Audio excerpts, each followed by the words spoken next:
andazi kodwa ke sithanda uba lethanyana but ke sizawuzama into yobana mhlawumbi singalibazisi kakhulu kuba siseza kuba nenye indima emva kwale esingena kuyo gogo. Ngoba yona emeba ibemfutshane le kwenzela uba leyana ke mhlawumbi nobihamba yenza kanjani kodwa ningade nilibaziseke kakhulu.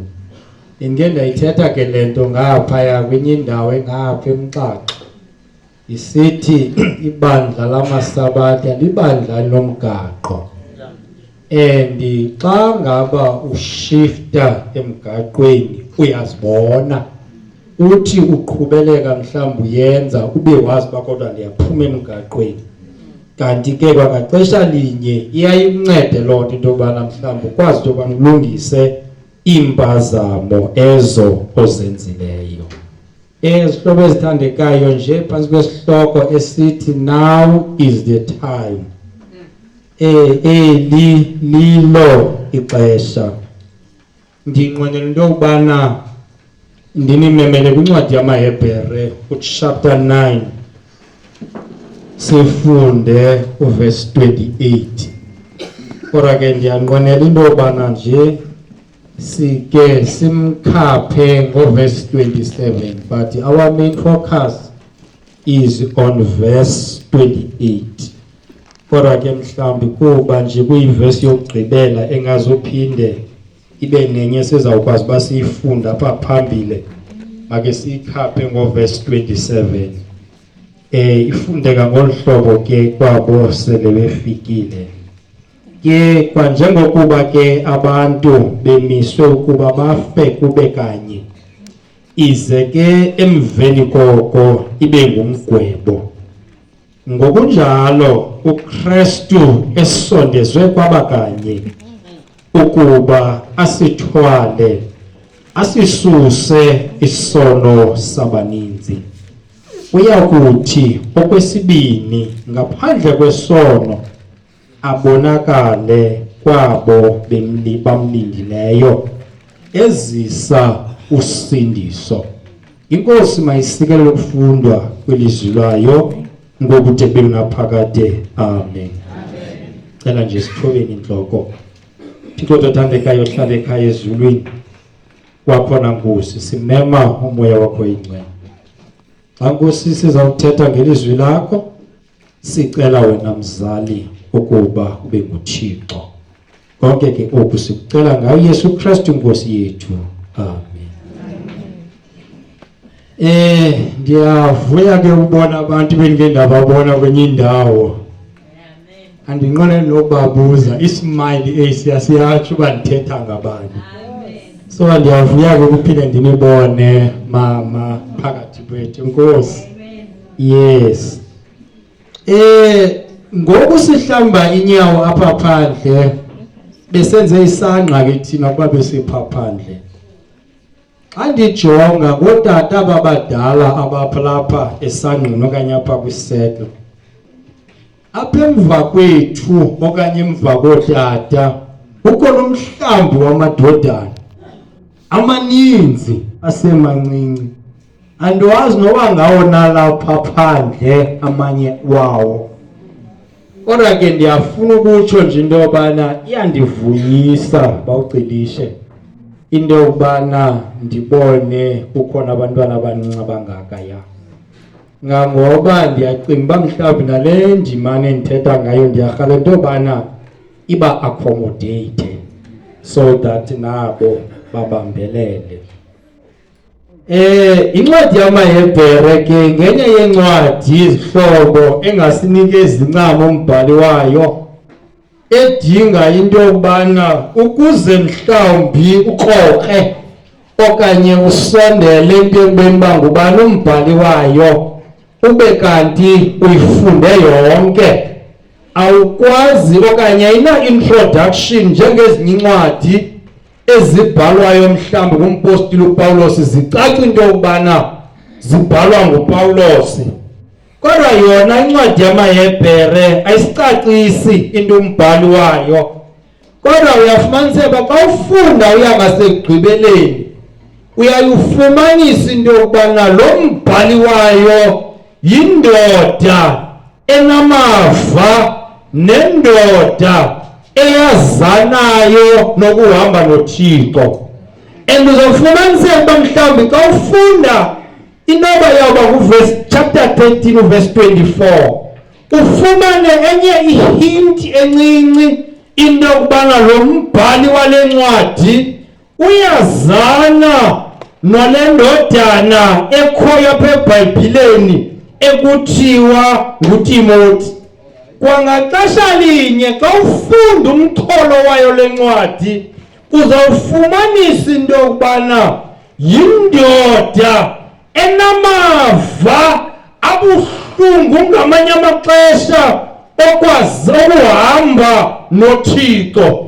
Ubomi bayo abuvelanga mhlawumbi babalula, iyindoda nje eyazanayo noTimothi, yindoda eyazanayo kwangaxesha linye noYesu Kristu.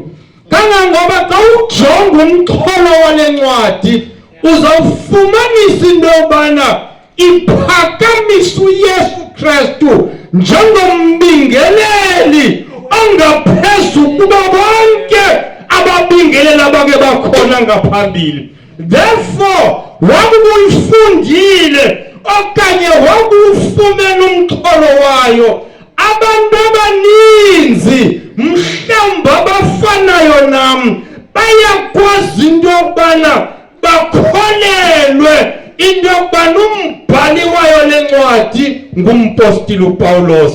Kodwa hlobo ndiyafuna into yokubana nindive kakuhle endingathi ngumpostile uPawulos, but based on the knowledge or the information endiyifumana kuyo le ncwadi from chapter 1 up to chapter 13 ndiphume nokukholelwa into yokubana ngumpostile uPawulos obhala le ncwadi. Kodwa hlobo yonke loo nto ayinanto yokwenza nanto nokusindiswa kwethu, but into ebalulekileyo lo gama lencwadi ngamvezi ngokuphuhlileyo umbhali wayo. But xa sifunda sifumana umxholo neendaba eziphakamileyo nezivakalayo ngoYesu Kristu. Yiyo loo nto singabambeleli ncam into yokubana ngubani numbhali, but the book speaks powerful about ilizwi likaThixo.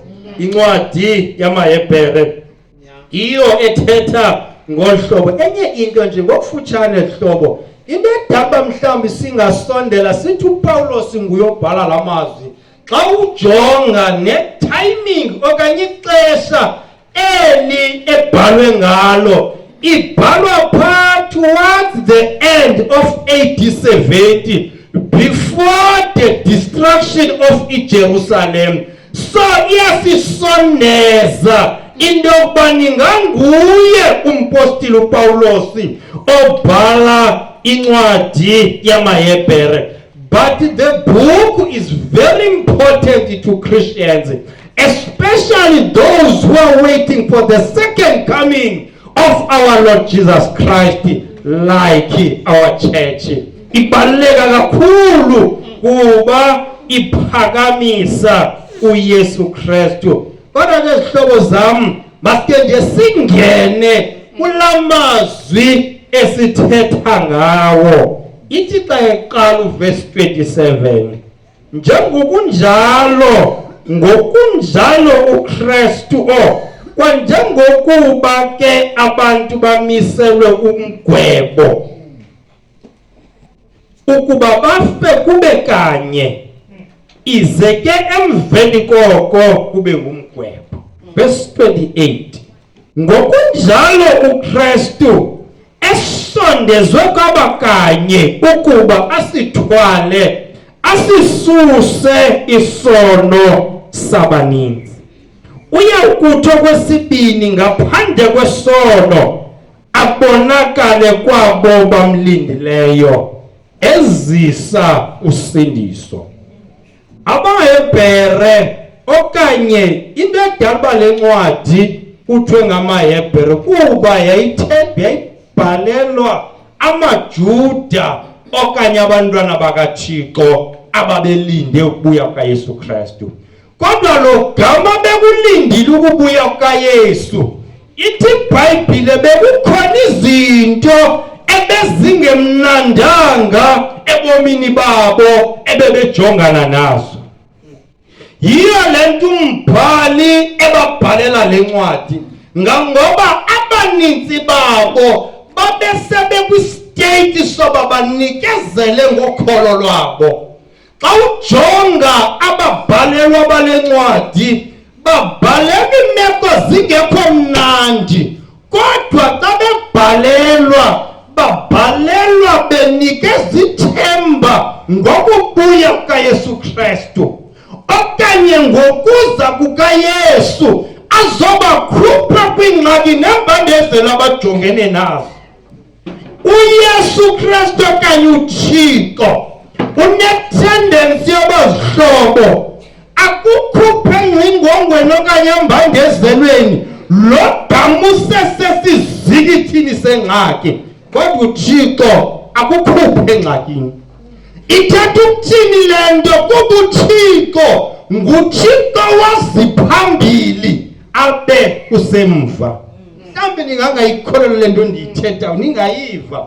Xa ufunda incwadi yabe-Exodus chapter 14 uthi uPawulo uthi Moses ethetha nabantwana bakaSirayeli bejongene nolwandle, utshaba lusemveni kwabo kungekho ndawo yokubalekela. But uMoses ngelixesha utshaba lusiza kubo uthi misani nilubona usindisa unenzela lona uThixo, kuba mayiphutha lawa niwabonayo namhla anisayi kubuye niwabone naphakade. Xa ethetha la mazwi uMoses uthetha kwimeko enganikisi ithemba. Xa utshaba lufikile kuvalwa ulwandle ngaphambili, kuzintaba ngapha nangapha, iphindawo yokubalekela. Xa imeko ilolu hlobo lululo bathuthi unkosi yaMoses uThixo uyakunilwela. Kenina niyakuthixwaka. Hlobo ezithandekayo sithetha apha ngencwadi ebhalela abantwana bakaThixo ababekwimeko ezazingekho ntle, ababekwimeko ezazingekho mnandi, kodwa eyona nto iza kubanceda neyona nto ikhangelekile uncedo lokubakhupha engxakini kwakukuba babambelele kuThixo. Ndiyafuna ukutsho namhlanje phakathi kwethu lusapho lwakowethu zikhona imeko sijongene nazo, ngamanye amaxesha zikho mnandi, kodwa ndiyafuna ukutsho namhlanje uba indlela yokuphuma kwinzingo nembandezelo uSathana sifaka kuzo ukubambelela kuThixo. And asibambelani kuThixo kuba kumnandi, kodwa sibambelela kuba kuThixo kube sisiqalo nesiphelo. Hlamba nikandifa ndizama ukuthini.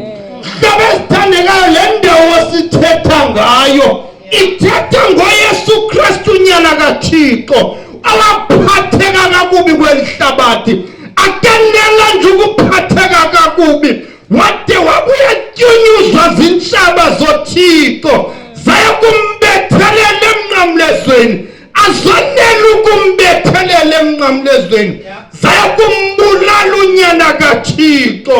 Wafa uYesu efela izono zethu. Kodwa ndiyafuna ukuniqinisekisa namhlanje into yokuba lo gama uYesu wasifela emnqamlezweni, kodwa today he is in heaven. Ungasekunene koThixo ngokungakho ibiyenzekileyo kuyo. Mzwa lapha eqonce zikhona imeko esithubeleza phakathi kwazo, ngamanye amaxesha zide zibe khona lapha ebandleni likaThixo, kodwa sele kukubi kunjalo ayonto yoba masibuye umva kodwa kufuneka siqothe sibheke phambili kuba njengamaKristu sizinga nangembandezelo zikhona imbandezelo uSathane azibeka phambi kwethu kodwa sitsiba ngapha kwazo akangezo mbandezelo esingena kuzo zizwe zisondeza kuThixo akabanga ubomi buhlala bumnandi mhlawumbi ngasingena nethuba lokumthandaza uThixo kodwa simthandaza kuba simangalela uSathane manje ukuthi incwadi kaPetros uduma njengengonyama efuna ubalele ukuthi imqwenge kodwa selimekwe zinjalo sithetha ngoYesu ethi iBhayibheli usazakuza kwabo bamlindileyo ezisusindiso xa ebonakala unyana kaThixo ngamafezulu akazufika lande zilandu akazufika lande izono zethu kodwa ithi iBhayibheli uzisusindiso kwabo bamlindileyo sidinga into yokubana sibambelele sihlobo nokuba ngendawo phakathi kwethu kodwa ezomeko esidlula kuzo masingasibuyisa umva kodwa masiqhubele phambili. uYesu waxinwa kweli phakade ubomi bakhe abuzange bube lula nangomnye umzuzu. ithi iBhayibheli xa wayesemnqamlezweni unyana kaThixo kwaba ngathi uThixo akekho ecaleni kwakhe wabhonga uYesu wathi bawo undishiya ngani na ngenxa yemeko wayejongene nazo kodwa zawuzomeko ezinjalo uThixo akazange azistophe waziyeka into yokubana zimehlele uYesu kodwa siyambulela uThixo ngezomeko adlula kuzo uYesu kuba namhlanje siphakamisa indoda yaseNazarethi eyasifela sihlobo namhlanje sithetha ngoYesu owazosifela kweli phakade. Manje ukuthi iBhayibheli kuba wenjenje uThixo kulithanda kwakhe ihlabathi ude wamncama unyana wakho kuphela kwamzeleyo ukuze bonke abakholwayo kuye bangatshabalali koko babe nobomi obungunaphakade. Ngoba ngabe uYesu wayengazange emnqamlezweni kuba wayekubona ukufa kusondele namhlanje ngasiliphatha usindiso ngasilulinde kubani usindiso lukaYesu. Kodwa ndiyafuna ukutsho hlobo ezithandekayo into yokubana njengoba uYesu weza kwabakanye usazawuphinda buye ezisusindiso kwabo bamlindileyo. Ngamanye amazwi nditsho ndinomeleza nditsho ndiniqinisa hlobo into yokubana masibambelele kuYesu xa sijonga ihlabathi imekweliyo likhangeleka liphendukile kodwa zonke zomeko masingasibuyisa umva kodwa masitsibe ngapha kwembandezelo kuba ngapha kwezomeko silindelele usindiso lukaYesu Kristu. Yona nto edala uba sinyamezele yona nto edala uba sibambelele kuThixo kuba iBhayibheli ngokwayo ithi uYesu uza kubuya ezisusindiso kwaba bamlindileyo. Yafuna ukutsho mzwa lapha ekhaya into yokubana eziba simlindile uYesu kodwa masimlinde izibane zethu zivutha masikhanyise izibane kwindawo esikuzo khona ukuze zikhanyisele thina zikhanyisele nabo basingqongileyo khona ukuze xa izaliseka uverse 28 of chapter 9 kuba uYesu uza kuza ezise usindiso kwabo bamlindileyo. Hlobo ezithandekayo sithetha ngoYesu Kristu athi xa ethetha ngaye uYohane ku chapter 1 verse 21 nanso imvana kaThixo ethwala isuse isono sehlabathi. Esibasiza kungena kuyo lenkonzo ye-communion yona nto ebalulekileyo kukuba singene sibambe indlela uYesu awayephila ngalo kwelihlabathi. Ithi iBhayibheli uYesu wazithoba, akanela nje ukuzithoba, wayofa ukufa kwasemnqamlezweni. Akaziphakamisa uYesu kodwa wazithoba, abezithobile unyana kaThixo. Ithi iBhayibheli uThixo wamphakamisa, wambeka kwindawo eziphakamileyo khona ukuze onke amadolo aguqe egameni lika Yesu Kristu. Xa ndizohlala phansi andinqweneli mhlawumbi noba silibazisane, kodwa into ebalulekileyo sibambe uverse 28 othi ngokunjalo uKristu esondezwe kwabakanye ukuba asithwale asisuse isono sabaninzi, uyakuthi okwesibini ngaphandle kwesono abonakale kwabo bamlindileyo ezisa usindiso. uYesu iBhayibheli isichazela imfihlelo kule ndawo. Ayebuya uYesu uzawubuya sele ngenasono. Ngamanye amazwi xa kebuya uYesu ezisa usindiso kweliphakade, uzawufika efuna abantu abangenaso isono. Ngamanye amazwi imeko yesono kumele basiyilungise lo gama uYesu engekabuyi, kuba xa kebuya uYesu uzawufika selembathe ingubo engeyiyo la yambetheyo namhlanje eyokuthethelela izono zethu. Uzawufika selengenasono. Xa kebuya unyana kaThixo uzawufika ejonge kubantu abangenasono, abasemangcwabeni kwanabo babe besabuhlu bomu. Masizilungiselele izihlobo khona ukuze xa ifika le mini ingasibambi ngebhaqo, kodwa nathi masilungise ubomi bethu eziba simane ukungena kwezi nkonzo ezalatha kuYesu Kristu xa umzimba wakhe wawophulwa ngenxa yezono zethu. Masizilungiselele kuba kweli phakade siludwendwe singabaphambukeli. Akukho mntu okulikhaya lakhe apha emhlabeni.